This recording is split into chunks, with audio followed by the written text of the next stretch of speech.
Wow, breaking news. Yeah. Thanks, chat room. Yeah, good eye. Who That was was that? Taxicab. Taxicab yeah. is the one that I saw, and I should have said that in the show, Taxicab, but thank you for the alert. Yeah, that was awesome. Ooh. Um, so would you like some titles for your show? How did you know? I knew. It's the perfect Christmas every day. So it shall be written, so it shall be done. Okay, so right now, although I feel like I want to give it a minute to vote up all those Google ones, but right now we're looking at Cash Block Plus, Xiaomi the Rupees, G is for Google, which I like. That's the title of the blog post, though. Oh, So that's true. Probably not going to use that. So what you're saying is somebody already thought of that. Yeah, Larry Page thought of that. That's where the money goes. It's like Uber, but for locksmiths. Too many cooks spoil the alphabet soup. I like that. Alphabet, that's a bad name. Oh, Dr. Payne brings it. And who alphas the alphabet? And Google is, I do like this. Google is the alpha and the omega, which is a good alphabet joke. It's a little religious. It's a little religious and also a little frightening because it's getting close but to also being possibly pretty true. Yeah. Let me look from the bottom up here. Google Alphabets on a new name. Ooh.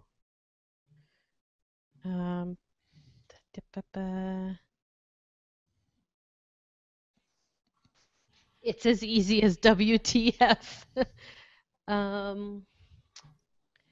Yeah, those are the ones I like. There's an Uber for startups. I like the dizzying meta of that. Yeah, those are the options. What do you guys all think? Annika, what do you Still like Xiaomi the Rupees. I voted for that one. You voted for that one? I voted for that one too. Oh. But the Google thing is probably G is for Google makes sense. I'm not going to use G is for Google because that is the actual blog post from Google. Ah, yes. Okay. That just seems rippy-offy too much. W is for WTF just happened. That's funny. What was that? Google's the alpha and omega. Yeah, I do like that. Or Google wants to be. How about like Google wants to be the alpha and the omega, which is less declaratory. Mm-hmm. Or should we just do Xiaomi the Rupees? Yeah, hey. It was only the breaking news. Actually, D2T2s is winning now, and you thought Google was a stupid name. All right, that just won. Yep. That got the reaction I was looking for. All right, I'm starving to death. You want me to stick around? You don't have to. Go eat. I don't want to keep you. Oh, now I'm sad. No, you sounded sad. I could read it in your voice. I could read it in your voice. No, but I really don't want you to be like. Yeah, we don't want you to be super hungry. Why don't I sing you a song about Uber and then you can go? Okay, I'm ready. How about that? My body is ready. I wrote it while Tom edits. Look at that echo on your voice. Song. Is that on purpose because you're going to sing a song? No, I have some reverb on there. It's coming from somewhere else. Oh. It's coming from inside the podcast. All right, is it gone? Yeah, it's gone. Okay. So you guys were all making some excellent points. Oh, now it's back. And I had this little like ditty pop in my head, which was like we used to sing songs at camp all the time, and there was a camp song that we sang called the Donut Song, and we used to sing it. I'm not kidding, like 3 times a day at a certain point. So I wrote you guys a little song about Uber, and it goes like this. And apologies to just everyone. There's an Uber here for this and an Uber there for that. Wash Yoda, pick up laundry. Opalita, wash your cat. You can pick up a TaskRabbit who will clean out your garage. Then request a dude from Sooth and get a relaxing massage. Well, disruption is all well and good for people who can hack, paying Postmate $18 to go get us truffled mac, but let's not forget the drivers and the rabbits and masseuses who might like some benefits along with your sweet chocolate mousse. And not everybody gets to ride in big buck fancy cars or gets Alfred's butler service to clean out their mason jars. So how do we make disruption work for not just me and you? Maybe someone's out there working on an Uber for that too. Thanks for the cronut. Robert Samuel. That was my little ditty that I wrote. I know that tune as Do Your Ears Hang Low. Yeah, do your ears hang low? Do they wobble to and fro? Can you tie 'em in a knot? Can you tie 'em in a bow? Can you throw 'em over your shoulder like a continental soldier? Do your ears hang low? I think people sing it with balls, too. Yeah. That's I think how the I know balls it. version is often very popular. It might be more popular than the ears version. It might be. I think maybe at camp they just taught us the ears version because it was not the balls version. Yeah. It was some camp counselor who wanted to shock, like, I'm going to teach him this song. And they're like, oh, he said ears. Thank goodness. I thought he was going to say something else. Mhm. Fun. Have you Yeah. watched Wet Hot American Summer yet, Jenny? No, because we there are two things that happened to us yesterday. And Veronica, you should go eat if you have to go eat. Oh, okay. I'm starving. oh, Okay. wait. All right, thanks, go guys. eat. Bye. Bye. Thank you. So two things happened. One, it was Matt's birthday, and so we did a lot of birthday stuff. But the other thing that happened was for his birthday, Matt received from the Birthday Fairy a PS4, and we intended to start playing Witcher, the third Witcher game. Oh, wow. Yeah, Yeah. I heard great things. Except that, like, Matt went away to the bathroom or to make a phone call for like 1 minute while I was turning it on, and I went in and I signed up for PlayStation Now and was like, oh, what is this BioShock Infinite that I've always heard about but never played? And 8 hours later, Oh, no. we were like, should we eat? So that's what happened over the weekend, and that's why we didn't watch Wet Hot American Summer. So you just played BioShock all For week. All weekend. No, one day, yesterday, 8 hours straight, we played and played and played. Did you play the original BioShock? No, we didn't play any of them. I'm curious to know what your evaluation of BioShock Infinite is. It's so interesting because, you know, when you play a game that's a couple, whatever you call them, generations older than the ones you've just been playing, there's nothing that takes away from how incredible the graphics are and how incredible the difference is for us in any other game. Like, that to me I love. But then, and maybe it's just the difference between a first-person shooter and a really truly open-world game, but it just feels so much more restrictive. I think that's more like a category difference than anything else. But I love it, and it's super easy to play, and it's super addictive, and we don't have any fights ever about like where to go and what to do because the game just drives you there. So I liked the game, but I was a little unimpressed with the milieu that they tried to develop around it.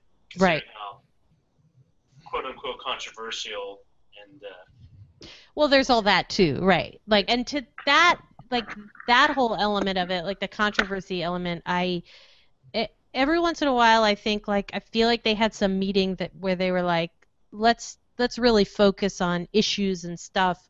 And yet sometimes it comes across as really uncomfortable when they're in the middle of the storytelling of it. Like it could be really uncomfortable in some ways. And so I felt a little let down. I mean, like, you know, for anyone, are people still listening, or is it just us? I don't know. You never know. Well, no, we're streaming. We're still streaming. For as much as, you know, talk of how, like, you know, racism and a bunch of other stuff, you know, tokenism and a bunch of other kind of subjects touched on. It wasn't really in depth in any real way. It was very shallow in many respects. And I also felt that a lot of the We can barely hear you, Roger. were actually. He's off his mic. Oh, I'm sorry.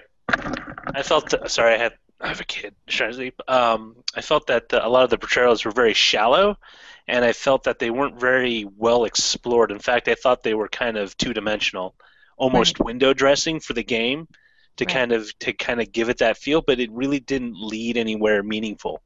Like the whole Yeah. thing at the beginning of the game with the couple, it's like there's no real meaningful resolution or kind of advancement beyond that point. I mean, you meet them again, but I mean, in terms of kind of It's you're what right. it means for you as a player and what it means for the It's a world that you play in doesn't really matter.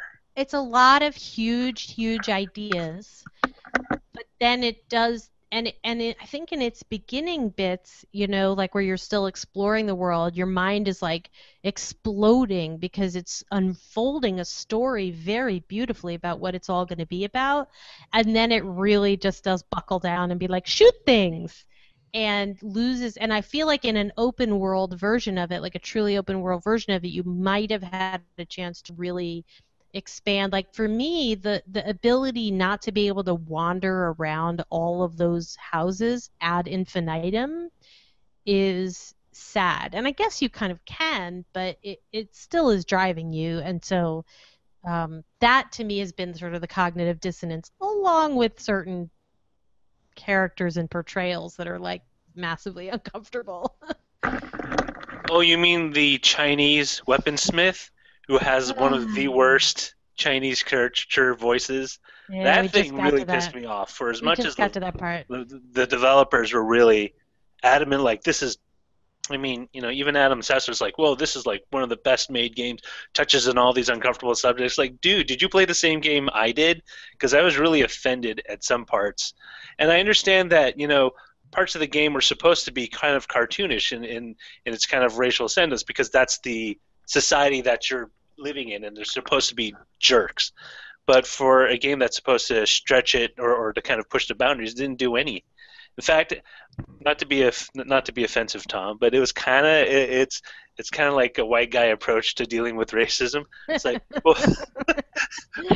we acknowledge it exists, so we're just kind of parody it and kind of do it for, a little bit for laughs.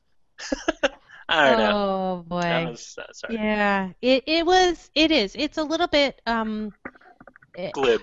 it's a little bit surfacey, and I feel like the world itself and the idea of a religion based around political figures and the sort of repressive white guy part about that was enough.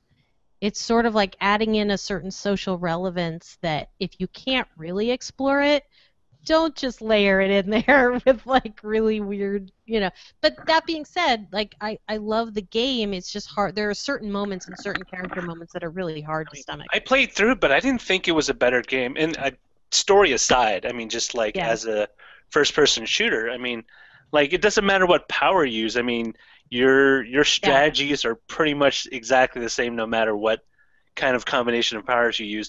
Yep. Which is a little different than the first one, even though your powers are a lot more limited. You can take different approaches, but like here it was just like shoot, use this power, and like those secondary powers, your abilities are just so overmatched.